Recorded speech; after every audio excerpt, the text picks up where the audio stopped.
May napansin lang ako sa mga picture, Miss Grace. May tatlong picture dyan na parang special kasi naka-frame. Una ang picture ni Kim, pangalawa yung Huggies Christmas tree, at ang sa gitna ay ang sa kanila ni Paulo during Christmas special ng ABS-CBN. May ibig kayang sabihin si Kim kung bakit ang tatlo lang ang naka-frame? Special kaya ang picture na yan? Possible po na special nga ang picture na yan, Ginang Arlene Casis. Hindi ko po kasi napansin yung inyong tinutukoy, pero chinek ko po ito nang sa ganun makita ko po yung inyong sinasabi. And yes, masasabi natin na special ito kasi nag-insert po ng extra effort si Trinita Princess para ma-highlight yung talagang mga importanteng picture po sa kanya. At walang iba kundi po yun ay picture nila ni Paula Avellino at ng iba pa. So nakakatuwa lang kasi kahit sa picture talaga naman pong ginagawang extra special ni Julita Princess basta patungkol ito kay Paula Avellino. Ibig sabihin lamang nito, Ginang Arlene Casis, talaga namang love na love nila ang isa't isa. Kasi nakikita naman natin sa kilos at sa mga gawa at sa pinapakita po ni Kim and Paula Avellino. 'Di ba? Kaya walang duda mga kakimpaw, sila po talaga ay opisyal na magkasintahan. Yan po ang nakakatuwa at good news sa mga napapansin natin kay Kim and Paulo. So maraming salamat po sa komento Ginang Arlene Casis. God bless po and mabuhay kayo.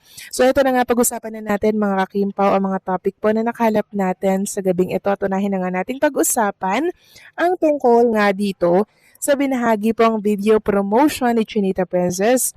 Para po ito mga kakimpaw sa Chowking Showlectables. So yes, napanood nyo na po ba yung kanyang video promotion na kung saan meron siyang collectibles po na 4 ng Chowking. Iba-iba po yun mga kakimpaw. And talaga namang sobrang husay ni Kim mag-promote or mag-endorse ng mga brand. Sabi niya nga dito, the cutest bag charm I've ever had. Nakakagutom in the best way. So cutie, so fluffy, and honestly, ang sarap titigan. Every time I see it, parang gusto ko ulit kumain. These are the choking collectibles, and yes, you can collect all 4.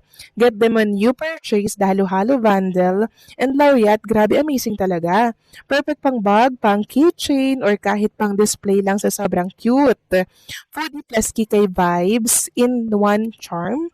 Super Love, available now in all Chowking stores nationwide. So ayan, kung kakain po kayo sa Chowking, pwede po kayong mag-collect ng collectibles or mga collectibles mula po sa Chowking. Pwede nyo po yung pang-display, pang-sabit sa bag, and kung saan nyo po pwedeng ilagay po pwede mga kakimpaw. 4 po yan and pwede nyo yung i-collect lahat. Samantalang next topic naman tayo, pag-usapan natin mga kakimpaw, eto pong mga katanungan ng ibang Kimpaw fans. Kung meron na daw ba tayong update tungkol kay Kim and syempre kay Paula Avellino kasi still pahulaan pa rin po kung nasaan silang dalawa. Hanggang sa meron nga pong lumabas na picture mga kakimpaw na kung saan merong dalawang mag-couple na nakatalikod. Todo po ang hoodie at parang tabon na tabon po yung kanilang mga katawan. Meron kasing nagsasabi na ay, si Kim and Paula Avellino yan. So eto po mga kakimboy, papakita ko na lang sa inyo yung picture na nakita po natin at yung komento na sinasabing tingin daw niya ay si Kim and Paula Avellino yan. So kung ako po ang magsusuri mga kakimpaw, yung lalaki po, feeling ko, meron siyang ano kay Paulo ha. Tingin ko lang naman mga kakimpaw, pero hindi ko kino-confirm ha, na si Paula Avellino yan. Tapos yung katabi niya po, possible na si Kim Chiu, pero ito lang po yung lilinawin ko ha. Hindi po ako nagko-confirm na si Kim and Paula Avellino yan kasi wala namang nakakaalam kasi parehas po nakatalikod yan. Meron lang nagkomento na tingin niya daw si Kim and Paula Avellino. Ako para sa akin mga kakimpaw, si Kim or Paula Avellino man yan, okay lang yan kasi alam naman natin na talaga naman po ginagawa ni Kim and Paula Avellino mag-stroll-stroll, maglakad-lakad dito sa ating bansa or sa ibang bansa, 'di ba? Lagi naman po silang ganyan.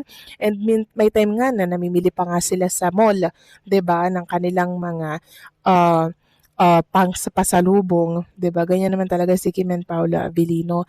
Kaya kay si Kim or si Paulo or hindi man, wala namang issue kasi alam naman natin in the first place kung anong meron sa kanilang dalawa, 'di ba? Ang hindi lang natin alam ngayon ay kung nasaan ba talaga sila ngayon, nagbabakasyon. Pero okay lang kung di natin malaman kung nasaan sila basta masaya sila at magkasama, solved na tayo. 'Di ba, bonus na lang magkaroon po ng picture at video mula po sa kanilang vacation. Kasi syempre, mga kakimpaw, masaya tayo sa mga simpleng kaganapan na ganyan. 'Di ba? Kaya sana merong lumabas na mga picture katulad nito. Mukhang naniniwala na ang maraming fans na alam na nila kung ano ang tunay na estado ni Kim Chiu at Paulo Avellino at hindi na ito nakakagulat sa puntong ito. Sa dami ng nangyari, para sa fans parang kusang nabuo ang sagot kahit walang direktang kumpirmasyon. Una, consistent ang kilos nila mula sa paraan ng pakitungo sa isa't isa hanggang sa timing ng mga pananahimik at pagpapakita. Hindi ito yung typical na promo lang. May natural na lambing at respeto na napapansin ng fans. Madalas, mas nagsasabi ang kilos kaysa salita at dito lalo nahuhuli ng fans ang emosyon. Ikalawa, ang pananahimik nila ay parang nagsilbing kumpirmasyon sa mata ng publiko. Kapag paulit-ulit na usap-usapan ng isang bagay at walang maring pagtanggi, natural na maghanap ng kahulugan ng fans. Hindi man ito opisyal para sa marami, sapat na ang hindi pagkontra para sabihing may katotohanan. Ikatlo, malaki ang papel ng fans sa pagbasa ng sitwasyon. Ang Kim Pao fandom ay matagal nang sumusubaybay, kaya sanay silang magbasa ng pagitan ng mga linya, mga simpleng tinginan, body language at timing ng posts. Para sa kanila, hindi ito haka-haka lang kundi pattern na paulit-ulit. Gayunpaman, mahalagang tandaan na karapatan rin ni Kim at Paulo ang magtakda ng hangganan. Kahit alam na ng fans sa kanilang pananaw, iba pa rin ang opisyal na kumpirmasyon. Posibleng pinipili lang ng dalawa ang tamang oras o pinipili nilang panatilihing pribado ang isang bagay na mahalaga. Sa huli ang malinaw, masaya at suportado ang fans at kung ano man ang tunay na relasyon ni Kim Chiu at Paulo Avellino, nakikita ng publiko ang respeto, malasakit at pagiging totoo. At minsan, sapat na iyon, kahit walang label, kahit walang announcement. Sa balitang alam na raw ng mga fans kung ano ang tunay na estado ni Kim Chiu at Paulo Avellino, masasabi kong natural at inaasahan na ito basta mga nangyayari nitong mga nakaraang buwan. Una, hindi nabulag ang mga fans. Matagal na nilang sinusubaybayan ang kilos, galaw at pakikitungo ni Kim at Paulo sa isa't isa. Hindi lang ito basta haka-haka. Para sa fans, may consistency sa mga sweet moments, sa pananahimik at sa paraan ng pagrespeto nila sa isa't isa. Kaya dumating sa punto na parang sinasabi ng fans, hindi na kailangan ng paliwanag, ramdam na namin. Ikalawa, malakas ang impluensya ng social media. Sa bawat simpleng post, citing o kawalan ng post, may nabubuong kwento. Dahil dito, mas nagiging matalas ang mata ng fans at mas mabilis silang makabuo ng sariling konklusyon. Hindi man kumpirmado, nagiging collective belief ito ng fandom. Ikatlo, nagpapakita rin ito kung gaano ka-invested at ka-protective ang fans. Hindi lang sila naghahanap ng sismis. Marami ang genuinely masaya kung ano man ang namamagitan kina Kim at Paulo, basta nakikita nilang maayos, masaya at hindi pilit ang samahan ng dalawa. Pero mahalaga ring sabihin na hindi pa rin ito opisyal na pahayag mula kina Kim at Paulo. Kaya kahit alam na ng fans sa kanilang pananaw, dapat pa ring igalang ang privacy ng dalawang artista. May mga bagay na mas pinipiling panatilihing tahimik at may tamang panahon para sa lahat. Sa kabuuan, ang balitang ito ay patunay lang na malakas ang koneksyon ni Kim Chiu at Paulo Avellino sa kanilang fans. Kahit walang malinaw na label, ramdam ng publiko ang pagiging totoo ng emosyon. At minsan, iyon na ang pinakamatibay na sagot. Sa totoo lang, hindi na nakakagulat kung marami ang naniniwalang alam na nila ang sagot. Matagal nang nasusubaybayan ng publiko ang galaw ni Kim Chiu at Paulo Avellino mula sa kanilang proyekto, sa mga off-cam moments hanggang sa mga panahong bigla silang parehong tahimik. Para sa fans, hindi na ito simpleng chismis. Parang natural na konklusyon na lang matapos ang sunod-sunod na obserbasyon. Makikita kasi na hindi pilit ang samahan nila. May kakaibang chemistry na lampas sa trabaho, yung klase ng koneksyon na hindi kailangang ipangalandakan. Sa bawat simpleng kilos, tinginan at paraan ng pakikipag-usap nila sa isa't isa, ramdam ng fans ang genuine na respeto at malasakit. Kaya para sa marami, kahit walang diretsong pag-amin, nagsasalita na ang body language. Malaki rin ang epekto ng pananahimik nila. Sa mundo ng showbiz kung saan mabilis pabulaanan ang maling balita, Ang kawalan ng malinaw na pagtanggi ay nagiging dahilan para mas tumibay ang paniniwala ng fans. Hindi man ito kumpirmasyon sa opisyal na paraan para sa fandom, ito isang tahimik na pagpayag na magbasa ang publiko ayon sa nakikita nila. Isa pang mahalagang punto ay ang emosyon ng mga fans. Hindi lang sila kilig, marami ang masaya dahil nakikita nilang tila nagdudulot ng positibong epekto ang samahan nina Kim at Paulo sa isa't isa. May mga fans na nagsasabing mas kalmado, mas maayos, at mas grounded ang dalawa nitong mga nakaraang panahon. Kaya kung alam na raw ng fans ang sagot, ito ay dahil nakikita nilang mabuti ang naging epekto ng relasyon. Ano man ang tunay nitong anyo. Gayunpaman, mahalagang ipaalala na may hangganan pa rin ang interpretasyon ng publiko. Kahit gaano pa katiyak ang pakiramdam ng fans, karapatan ni Kim at Paulo na panatilihin ang pribadong bahagi ng kanilang buhay. Posibleng pinipili lang nilang protektahan ang isang bagay na mahalaga, malinis at hindi pa handang ilabas sa mata ng lahat. Sa kabuuan, ang balitang ito ay hindi lang tungkol sa kung ano sila, kundi tungkol sa kung paano sila tinitingnan ng mga tao. Ipinapakita nito na kapag totoo ang samahan, ramdam yon kahit walang label. At para sa maraming fans, sapat na ang makitang masaya, payapa at totoo sina Kim Chiu at Paulo Avellino, kahit walang opisyal na kumpirmasyon, kahit walang grand announcement. May ilang mahalagang bagay pa na maaring idagdag sa balitang alam na ng mga fans kung ano ang tunay na estado ni Kim Chiu at Paulo Avellino. Una, nag-mature na rin ang fandom.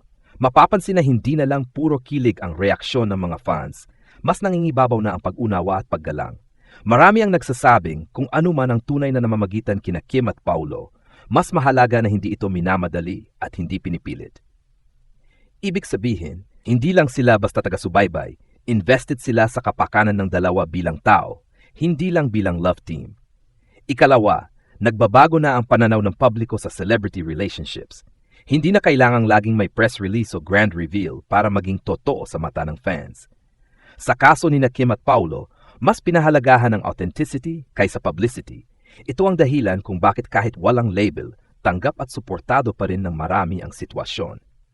Ikatlo, may epekto rin ito sa kanilang mga proyekto at imahe bilang artista.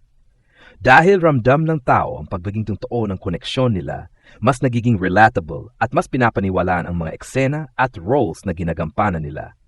Hindi ito script kilig, nadadalang emosyon hanggang sa screen, kaya mas tumitibay ang suporta ng audience. Ikaapat, mahalagang idagdag maingat ang dalawa sa paghawak ng issue na isang magandang halimbawa sa showbiz. Sa halip na pagsamantalahan ng usap-usapan para sa ingay o promo, pinili nilang manatiling tahimik at classy. Para sa marami, ito ang mas kapuri-puri, ang piliing protektahan ng personal na buhay kaysa magbigay ng pahayag para lang masyahan ng publiko. Sa huli, ang pinakamahalagang dagdag sa balitang ito ay ang mensahe na hindi lahat ng pagmamahal kailangang ipaliwanag. Minsan, sapat na nakikita sa katahimikan, sa respeto, at sa consistency. At sa kaso ni Kim Chiu at Paulo Avellino, malinaw na anumang meron sila, kung ano man ang tawag doon, ay isang bagay na pinapalagahan at iginagalang ng kanilang mga fans.